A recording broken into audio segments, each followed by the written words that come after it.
कहाँनिर के भएको पुलमुनि चाहिँ नि युवा सङ्घ साथीहरूले हाम्रो घन्टिया साथीहरूलाई कुटेर हेर्नु त अहिले भर्खर अब यस्तो घन्टिया साथीहरू यतातिर कुदिनु आइदिनु भयो यता बालन बनेर उता चाहिँ थोरै भएका साथीहरूलाई युवा सङ्घले युवा सङ्घका साथीहरूले हान्नु भएको हो त त्यो हो नै युवा सङ्घका साथीहरूले कतिजना के भयो एमालेका झोलेहरूको कामै त्यही हो क्या रासपाकालाई कुट्ने अनि पिट्ने मार्ने काछेकेर कुटुङ भन्ने अहिले यहाँ हेलमेटै प्रहार भयो र एमालेको झोलेकै काम हो अरूले यो घटिया काम गर्न सक्दैन हामी रासपाकाले यो घटिया काम गर्दैनौँ यो घटिया काम गर्ने एमाले काङ्ग्रेस माओवादी यी तीनटा पार्टी हुन् नराम्रो कामहरूलाई सही ठाउँमा ल्याउनु पर्छ ठिकाना काम गर्नु हुँदैन सही काम भनेपछि अहिले भर्खर त्यहाँ हेलमेटले हानेको अरे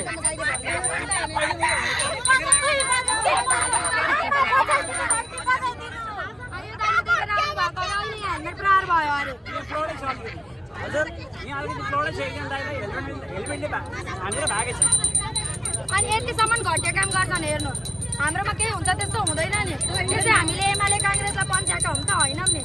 त्यस्तै हुन्छ भनेर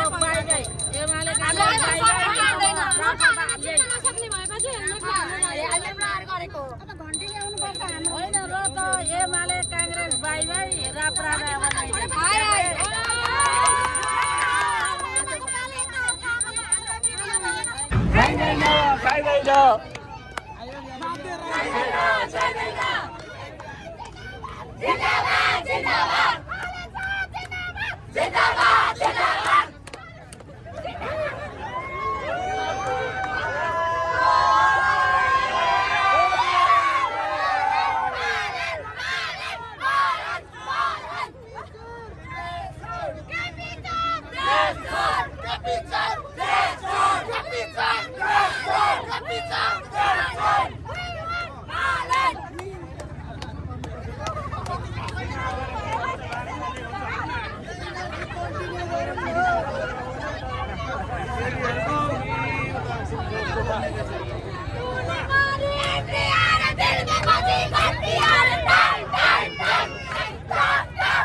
हजुरआमा के भन्नुहुन्छ?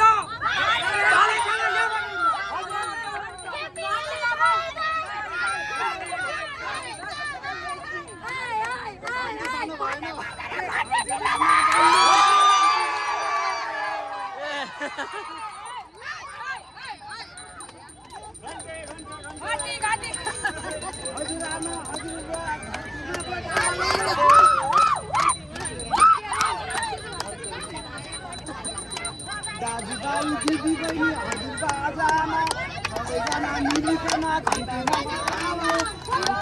हालेर नि भारतलाई प्रधानमन्त्री बनाऊ।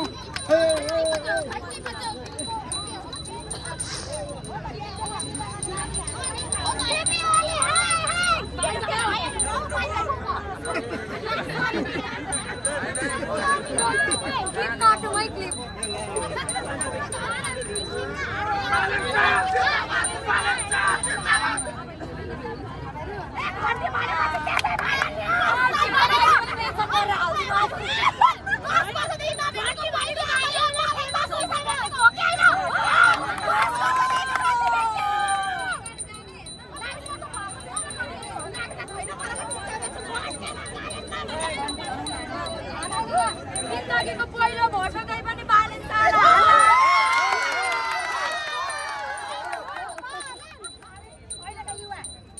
आमा केलाई भोट हाल्नुहुन्थ्यो अघिल्लो चुनावमा? यसपालि केमा?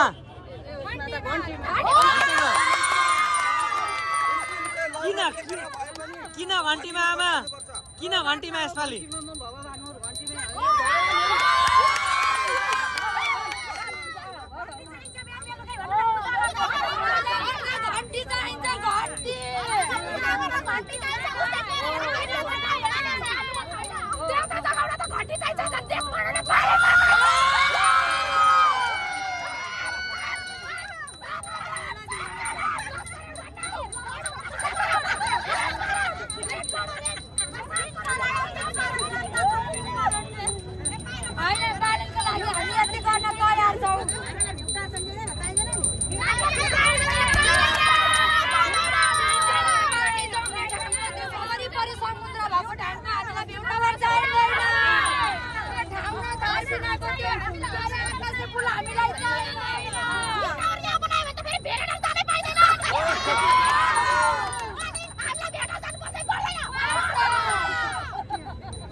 हामी झापालीले पनि डिजर्भ गर्छ।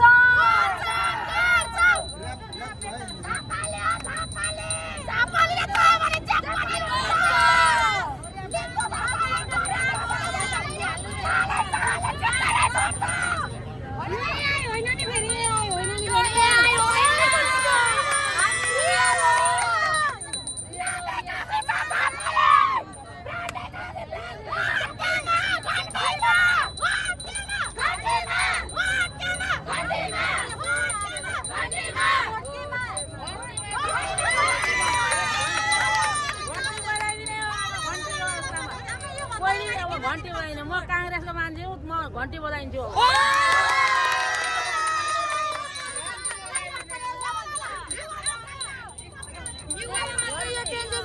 बुढाबुढीमा पनि आइरहेछ। नयाँ युवक ल्याउनु पर्छ, बुढो पार्टी आराम गर्ने हो, युवालाई पालो दिने हो।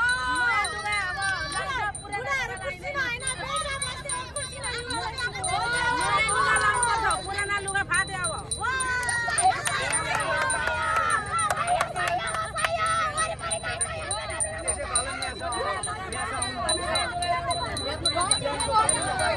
यसपालि घन्टी बज्छ त?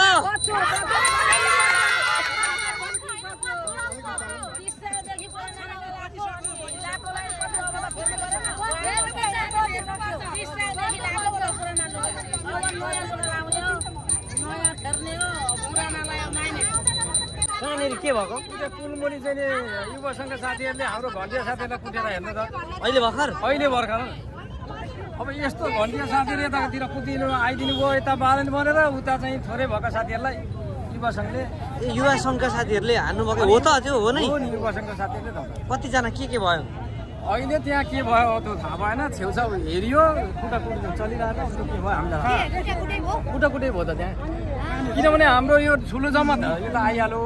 पछिको जमात पछाडि रहेछ झन्डा बोकेर आउनु झन्डाले नै हानेको एमालेको झन्डैले बन्टीलाई त्यहाँबाट हात हालेको युवा सङ्गठनले पछि पुग्यो लडाइसकेको थियो बुझ्नु अब त्यसले गर्दा त्यो हामीले देखेन बुढाबुढीले हाम्रो पार्टी हुन समाति राख्नु हुँदैन अब नयाँ पार्टी ल्याउनुपर्छ नयाँ युग आयो पार्टी भन्नाले राम्रो व्यक्ति ल्याउनु पर्यो होइन राम्रो ल्याउनु पर्यो राम्रो व्यक्ति ल्याउनु पर्यो यसमा विकास गर्नु पर्यो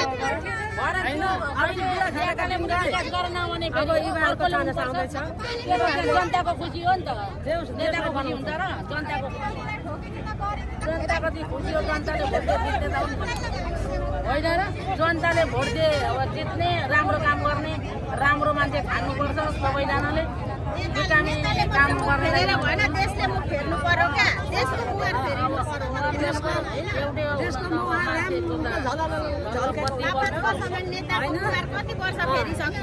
नेताको मुख फेरेर भएन अब युवा नेताको मुख नेपाल आमालाई खुसी पार्नुपर्छ नेपाल आमालाई हँसाउनु पर्छ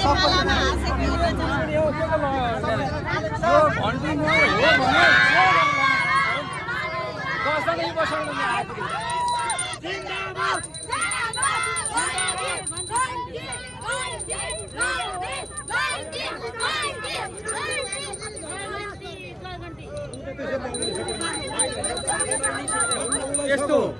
हामीले पुराना नेता हुन् मान्नुपर्छ तर यसरी लापा खेलेर मान्छे कुटेर फेरि पनि जाँदाखेरि शैलीमा त्यो देश उल्टा जम्ला हुने सपना अब नदेख्दा हुन्छ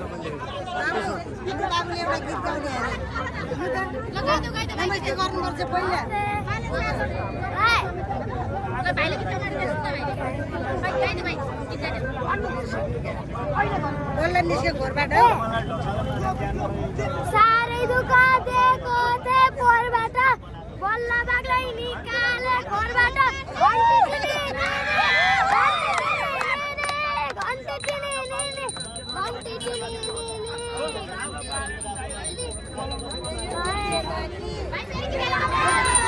बच्चादेखि वृद्धसम्म युवा युवतीदेखि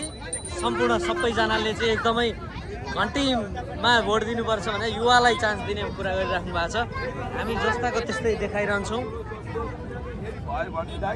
यो ठाउँ फेरि बाँचिँदैन मैले मेरो छोरी होइन अमेरिका अस्ट्रेलिया बेच्नु छैन ल यहाँ के हुन्छ कस्तो हुन्छ के हुन्छ सम्पूर्ण अपडेटहरू हामी दिन्छौँ अब होइन अहिलेको लागि नमस्ते हेर्दै गर्नु होला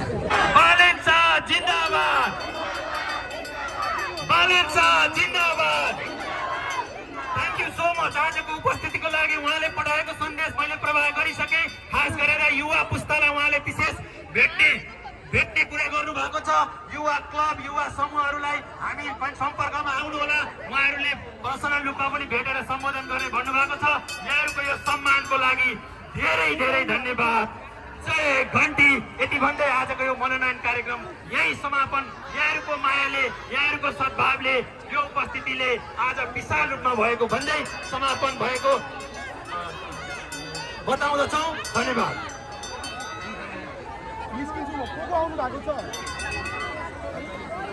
चाबीको झुन्डो हराएको छ कसैले भेटाउनु भयो भने उपलब्ध गराइदिनु होला गोर्खा डिपार्टमेन्टको किचनमा उपलब्ध गराइदिनु ल दमकमा घन्टी बाज्यो झापामा